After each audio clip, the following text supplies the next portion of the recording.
오늘은 사권 17장 8항에서 10항. 우리가 지금 성찬론을 봅니다. 지난 시간에 우리가 무엇을 봤느냐면 믿음으로 먹는다. 믿음으로 먹는다라는 것이 무엇이냐. 이 의미를 우리가 지난 시간에 중요하게 살폈습니다. 이 의미는 연합을 의미한다. 그래서 그리스도와 내가 하나 된다. 그래서 제가 갈라디아서 2장 20절의 말씀을 제가 인용을 했습니다. 그리스도가 내 안에, 내가 그리스도 안에 있으면 이런 이제 그 교통, 교제 이러한 것의 의미로. 그런데 이제 여기서 또 조심해야 되는 게 항상 모든 것을 할 때마다 이 빗나갈 수 있는 여지들이 있는데. 방금 제가 연합이라고 했잖아요.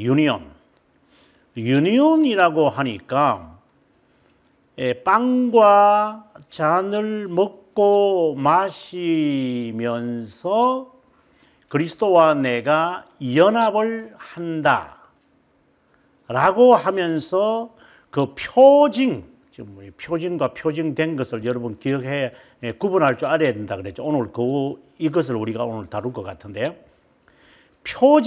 표징된 것의 의미를 방금 제가 말했지. 표징의 영향이 따라서 표징된 것이 된다.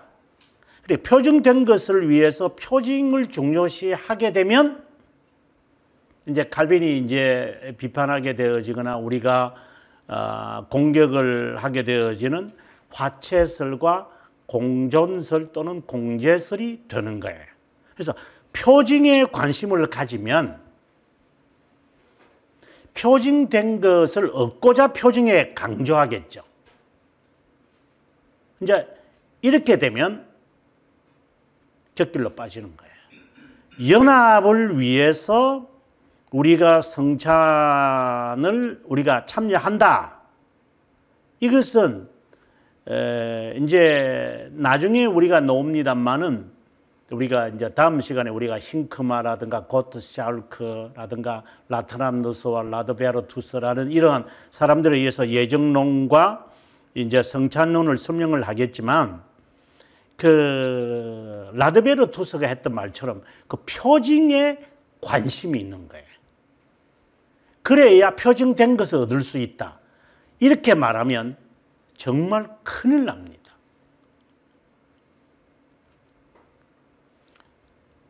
거의 같은 부류로 제가 이야기해 볼게요. 하나님의 은혜를 받고자 우리가 찬송합니다. 기도합니다. 맞습니다. 그런데 좀 더 구체적으로 들어가 봅시다. 은혜는 우리 찬송과 기도와 상관없습니다. 하나님이 베푸시는 겁니다. 우리가 이렇게 뭐 기도하고 찬송한다고 해서 하나님의 은혜를 베풀고 안 베풀고 표징이 있다고 해서 표징된 것이 생기고 안 생기고 하는 겁니까? 근데 문제는 또 그렇지도 않습니다. 이거는 극단적인 이야기입니다. 그럼 또 다르게 봅시다. 그러면 찬송과 기도할 필요가 없네. 하나님의 은혜 다 준다면. 이렇게 되면 더 큰 문제가 됩니다. 그럼 표징할 필요도 없네. 그럼 성찬식 안 해도 되네. 내 안에 계시는 주님을 기억하고 연합된 것을 내가 깨닫기 위해서 우리가 성찬식에 참여한다는데 표징 뭐 필요 있나? 기도 찬송 뭐 필요 있어? 하나님의 은혜를 베풀고 표징된 것만이 중요하지. 이렇게 되면은 이거는 또 제세례파와 같은 급진파가 됩니다. 그래서 이 둘의 관계를 명확하게 하고 있어야 됩니다. 우리가 표징이나 찬송과 기도와 같은 그 외에도 여러 가지가 있겠지만 이것을 우리가 열심히 우리가 전 시간에 그것을 언급을 한다면 교리 교육을 중요시하게 한다. 이런 모든 것은 표징이고 우리가 해야 될 의무라고 하는 것에 관심을 가져야 합니다. 만약에 이것을 조건이나 내가 하나님의 은혜를 받고자 해서 하는 것이라고 만약에 그런 생각을 가졌다면 제가 단적으로 말하면 그 사람은 셈이 편하게 웃습니다. 그래서 제가 지금 아주 굉장히 제가 복잡하게 말하고 예리하게 말하는 것은 그냥 두리둥실 말하면 안 됩니다, 이게. 안에 들어가면 아주 복잡한 것들이 있어서 역사 속에서 항상 그 틈새에 금이 났기 때문에 물이 새서 나중에 뚝이 터집니다. 그래서 다시 말합니다. 표징을 통해서 표징된 것의 의미를 찾아내는 것이지, 표징된 것인 은혜를 받기 위해서, 그러니까 하나님과의 연합을 위해서 표징이라는 그 자체에 관심을 아주 강하게 가지면 안 된다는 겁니다. 표징이라는 것은 우리가 해야 될 일들이로 해석이 되는데, 그럼 우리 하면 되는 겁니다. 그건 조건이 아닙니다. 청지기로서 하는 겁니다. 순종하는 겁니다. 그런데 그것을 조건으로 본다거나, 나중에 여러분들께서 그 신앙고백서 19장 마지막 강의 7항입니다. 이 7항을 보면 상당히 흥미있는 내용이 나옵니다. 사람이 선을 행하거나 악을 행하는 것이, 어떤 사람이 선을 행하고 어떤 사람이 악을 행하는 것이, 저 사람은 율법 시대에 사는 사람이고 저 사람은 은혜 가운데 있기 때문에 저런 것이다, 이렇게 판단해서는 안 된다라는 것입니다. 무슨 말이냐? 어떤 사람이 선을 행하는 거 보니까 저 사람은 은혜 가운데 있는 거네, 저 사람은 악을 행하는 거 보니까 저 사람은 율법 가운데 있는 거네, 그렇게 하면 안 된다는 겁니다. 이게 율법에 관한 신앙고백서의 마지막 7항에서 우리들에게 경고하는 겁니다. 그래서 단순하게 율법주의다, 은혜주의다, 정말 조심해야 되는 것입니다. 그래서 저도 그런 것을 보면서 얼마나 제가 조심해야 되느냐를 다시 한번 깨닫습니다. 그래서 그래서 주님이 너희가 헤아려는 헤아림으로 너도 헤아림 받는다, 헤아리지 마라, 이렇게 말씀하셨구나, 이렇게 깨닫게 되어지는 겁니다. 자, 아무튼 믿음으로 취하라 라고 하는 의미는 연합을 의미한다.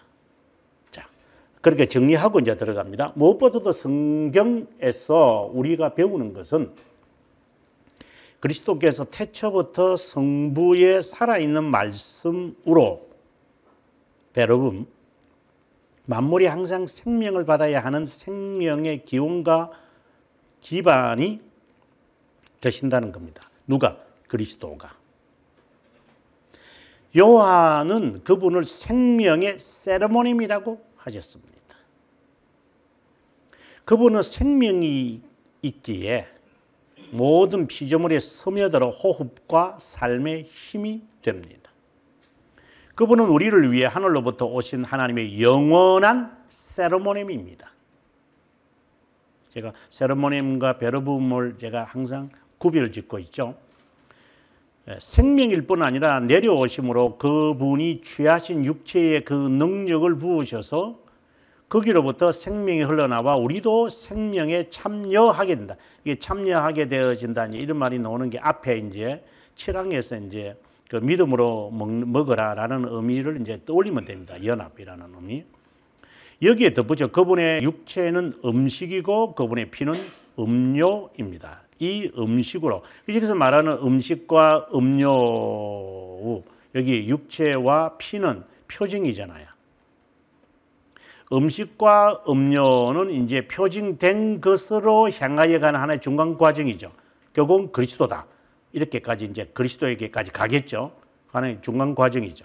네, 이제 여기서 이제 그리스도는 우리의 생명이다, 이제 이렇게 이야기했기 때문입니다. 이 음식으로 신자를 영생으로 양육하다. 상당히 추상적인 말인데요. 사실 이것도 해석이 돼야 되는데, 영의 양식이라는 게 뭐냐? 이제 이 말이 실제로는 양육한다, 영의 음식이다. 이제 표징된 것은 영의 양식이잖아요. 이 영의 양식이라는 게 무엇인가? 그 다음에 주일을 우리가 지킬 때 영의 휴식이 있거든요. 이 영의 휴식이에요. 그 주일, 육체적으로는 참 피곤한데 왜 영의 휴식을 넣는 거지? 영이 쉰다는 것이 뭐야? 영의 음식이 된다는 건 뭐야? 지금 그리스도께서 수고하고 무거운 짐을 진 자들아 내게로 와라. 내가 너희를 휴식 주겠다 이랬거든요. 근데 휴식을 주는 조건이 뭐냐? 바로 배움이었습니다. 배움으로 너희가 휴식을 취하는 거다. 그러면 뭘 배우는 겁니까? 여기에 뭘 먹는다는 겁니까? 그리스도잖아요. 그럼 그리스도를 어떻게 먹어요? 그래서 그 요한복음 6장에 보면은 아니 우리가 이 사람들 이해가 지금 안 되는 거죠. 나는 살아있는 떡이다. 저 사람이 자신의 살을 주려는가? 이제 이렇게까지 오해할 정도로 그게 말이 어렵다. 이래서 많은 사람들이 예수님을 떠났어요. 근데 주님이 너희도 떠날래? 이렇게 했습니다. 그러면 그들에게 말할 때 주님께서 뭐라고 했냐면 나는 살아있는 떡이라고 말씀하시면서 만나를 이야기하신 거예요.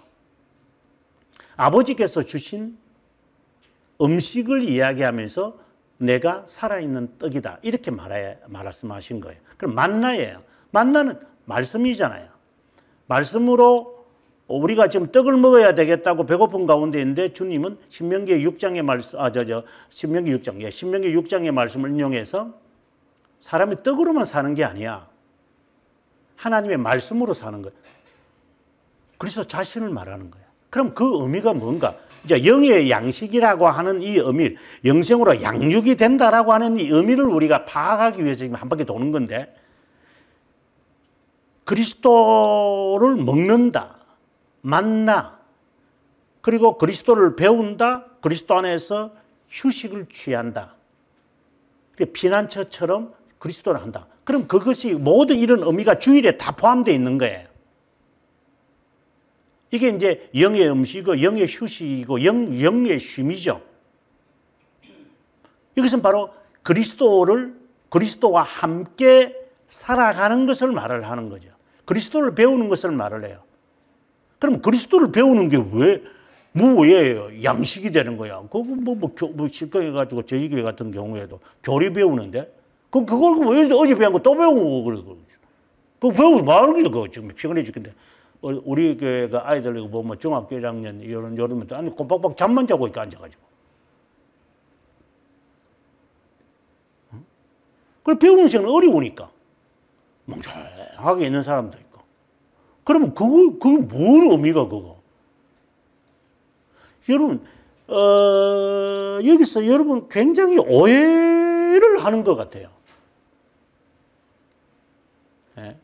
목사가 하루 종일 그 주의를 통하여 이제 성도들에게 가르치고 성도들은 그 하루 종일 몸 피곤하죠. 저도 집에 가면 막 그냥 녹아 떨어집니다. 한 2시간 동안은 막 코 골면서 저 잡니다. 너무 피곤해서. 육체는 피곤합니다. 그렇다고 해서 영이 뭐 살아 움직인다는 것도 아니고. 그럼 이건 무엇인가? 여기 핵심을 놓치면 안 됩니다. 다시 말합니다.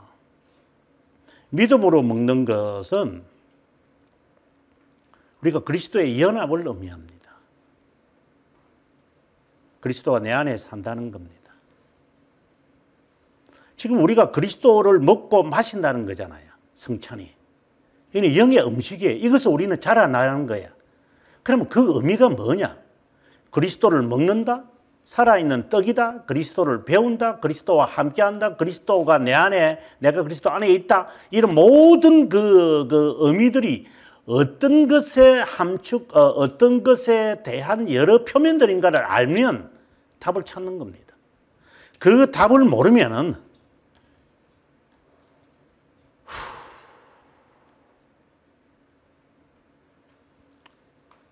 저녁에 일하고 와가지고 그 주부들 직장생활 하시는 분들 저녁에 와서 배가 고프니까 집에 와서 밥 먹으면 아침에 일어나서 살찌니까 얼굴 붓고 그래서 뭘 해요? 과일 먹죠. 피곤하다 먹고 막 그리고 아이스크림을 훅 먹고 그래 살 안 찌는 것만 더 골라서 먹어요. 그것의 결과가 뭡니까? 그렇게 양 적게 먹어가지고 그래 당분은 돌았겠지 네가. 그래서 그 결과가 뭐가 되느냐? 그 답을 모르니까 그러지. 그래 거짓하는 거나 똑같다 이 말입니다. 그건 짓입니다. 안 먹어야 되는 거죠 그때는. 마찬가지로 우리가 주님을 배운다, 주님과의 연합이 있다, 또 주님을 먹어야 한다, 주님 안에서 휴식을 취한다라는 것은 무엇에 대한 것이냐를 알면은 거기서 유추해서 답을 찾아가야 됩니다. 그게 바로 존재입니다. 존재입니다.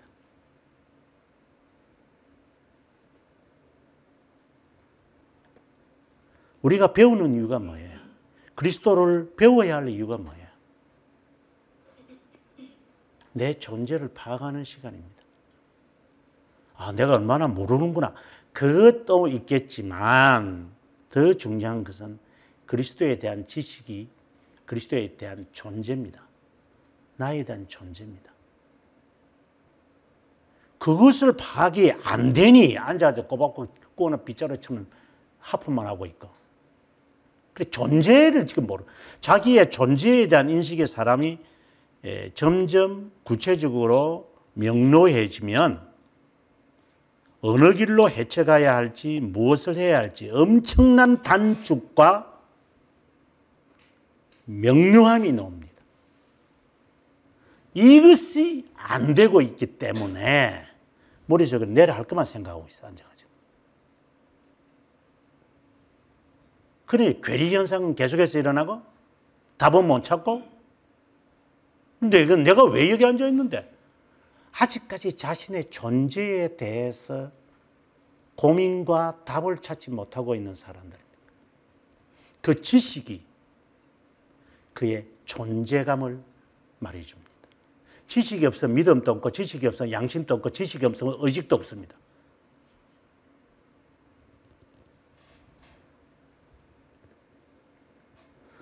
그래서 그리스도에 대한 지식은 그리스도에 대한 존재고 그리스도에 대한 존재는 나의 존재를 반영시키는 것이기에 내 존재를 파악해 가는 그 시간들입니다. 주일은. 그래서 언제 우리가 존재를 생각합니까? 할 일만 생각을 하죠.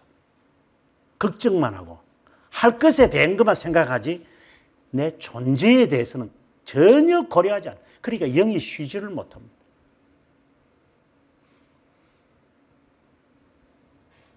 이 성찬이라는 이 의미는 겉으로는 빵 한 조각을 먹고 피를 상징하는 이 잔을 마시지만 실제는 모든 것이 그분에서 이루어지는 것이구나. 그분의 뜻을 따라 내가 살아가야 되겠구나. 그래서 그 7항의 마지막 부분이 이렇게 말합니다. 우리가 선을 행하고 악을 행하는 것이 율법주의다, 은혜주의다가 아니라 중요한 것은 그분의 말씀에 순응하느냐 안 하느냐에 달려 있는 것이다. 순응. 제가 아주 좋아하는 말입니다. Comply with him. 그분에 순응하느냐, 일치하느냐. 하모니를 말하는 게 아니라 by.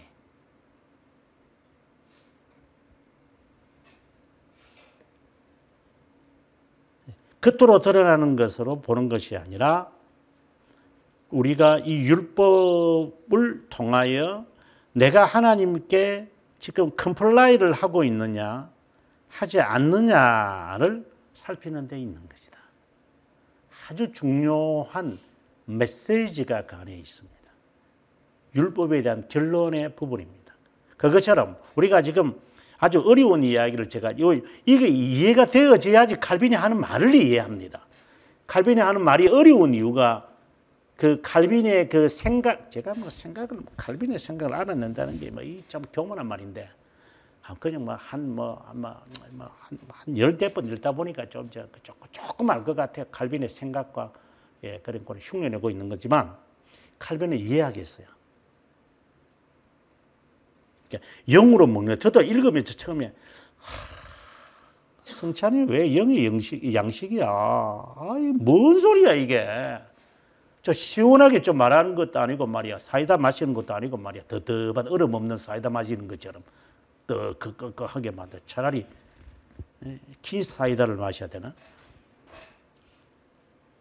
자, 그 다음에 항목으로 넘어가겠습니다. 그리스도의 육체 자체는 우리를 살리는 힘이 아니다. 처음 조건 아예 죽을 수밖에 없었고 불멸이 스며들어 살게 된 것도 아니다. 우리에게 생명을 전하는 목적으로 완전한 생명으로 스며드는 것처럼 생명을 주는 것이라 표현하는 것이 합당하다. 생명을 주는 거다. 생명이다. 물은 들판을 적시기 위해 도랑으로 연결되어 모든 용도로 사용되지만 그 자체가 아니다. 그래서 도랑은 물을 이렇게 가게 하는 통로인 것처럼 성찬은 그와 같은 것이다. 그러면 이 성찬의 도랑의 근원지는 어디야? 청계천의 근원지가 어디야? 백악산이잖아요. 청계천이 물은 저 종로에 있지만 실제로 그 청계천까지 내려가는 그 물줄기는 인왕산과 백악산 사이에 있는 개천에서 내려오는 거잖아요. 아, 여기가 청계천의 이 시작이구나. 이 물이 조절조절 흘러가서 저 종로까지 간구나. 청계천에 물 담그는 게 좋은 게 아니라 도대체 이 물은 어디서 왔어? 그게 흘러가지고 중랑천으로 왔고, 중랑천에서 흘러서 한강으로 가고, 한강에 흘러가지고 서해바다로 가는구나. 그거 모르면 어떻게 살아요? 청계천에 물만 담가가지고 그 발 떼버리고 벗기는 게 중요한 건가요?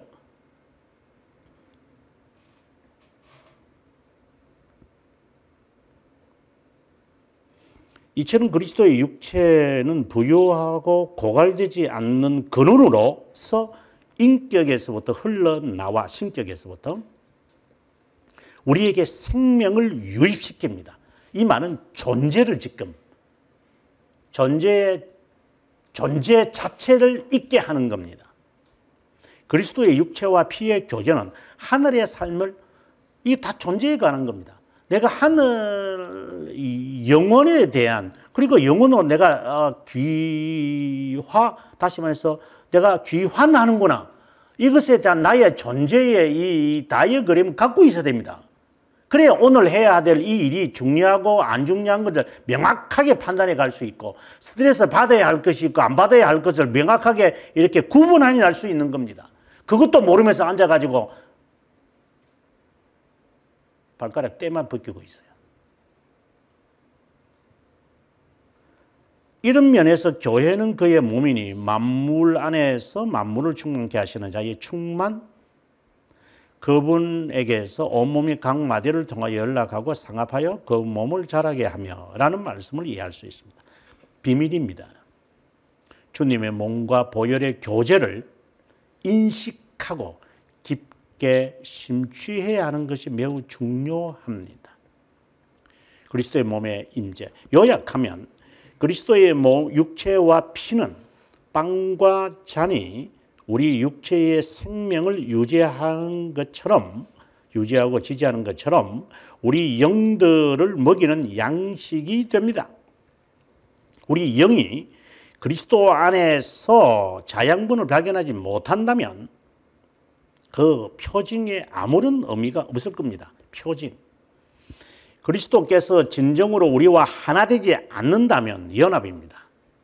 우리 그분의 육체를 먹고 피를 마심으로 신선하게 되지 않는다면 불가능할 것입니다.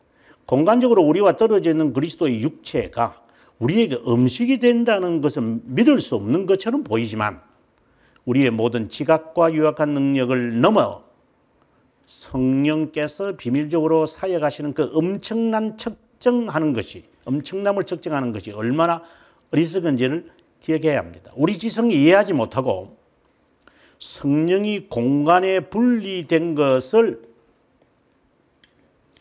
연합시키는 일들은 믿음에 맡기도록 합시다.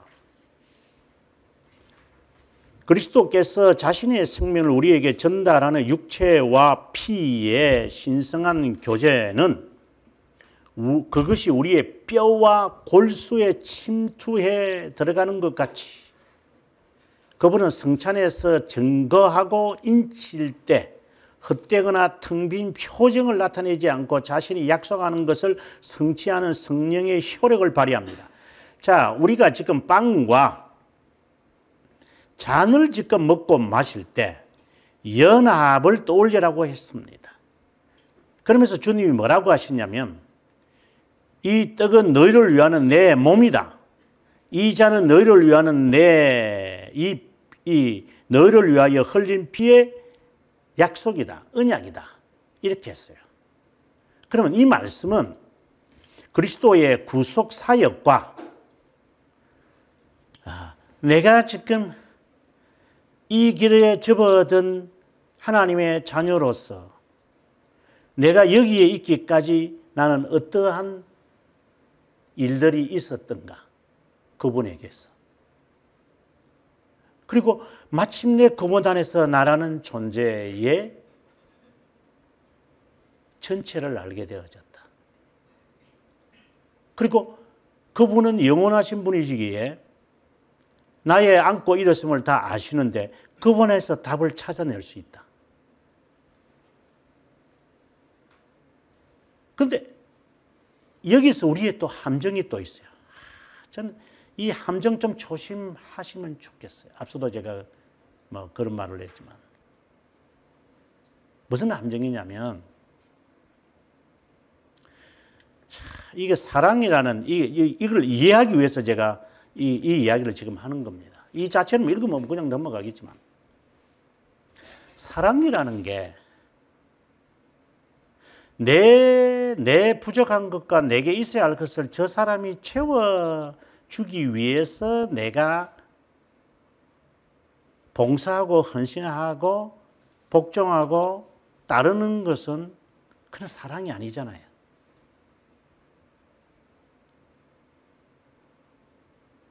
정말 사랑이라는 게 내가 이렇게 희생을 하면 저분이 제대로 서겠지.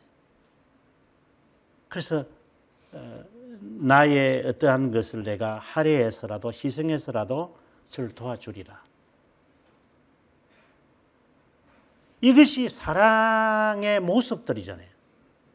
근데 일반적으로 사랑은 뭐냐면 내가 이렇게 하면 왜 네가 안 하는데? 내가 이렇게 했잖아. 근데 너는? 그건 사랑이 아니잖아요. 그건 사랑을 빙자한 우상이잖아요. 우리는 그것을 사랑이라고 말하거든요. 그러면 하나님 앞에서 봅시다. 주님 나를 사랑하셔서 당신의 몸을 주셨고 이제 나는 그 당신이 나에게 주신 그 사랑으로 내가 어쨌든 당신의 이름에 당신을 위한 하나의 그림자로서 사람들이 나를 보고 그리스도를 알아갈 수 있도록 제가 살겠습니다. 그런데 우리가 신앙은 뭡니까? 하나님 내 문제 이런 게 있거든요. 해결해 주세요. 이게 뭡니까 이게? 그건 사랑이 아니에요. 그건 기도도 아니에요. 그거는 복질 복용 그거는 연불이죠. 있어야 할 것을 아시는 하나님 앞에 왜 앉아가지고 이거 달라 저거 달라 다 작정기도 하고 금식기도 하고 있어요? 왜 배우자가 금식기도 하고 그렇게 그 작정으로 딱 토라져 앉아가지고 문장 보고 있습니까? 저 성깔 부리는 거잖아요. 지금 우리가 마찬가지죠. 하나님 앞에. 그분이 아세요. 그러면 내가 이제 하나님께 받은 것이 너무나 많사오니 나를 통하여 당신의 칭송이 되기를 원합니다. 이런 마음으로 살면 돼. 그게 순종이라는 건데 이거는 살지 않고 앉아가지고 더 줘. 내가 필요한 거 말하고 이게 무슨 사랑인지 이게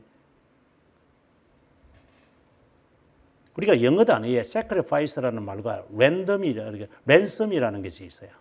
그 두 개 다 해석을 하면 희생이라고 그래요.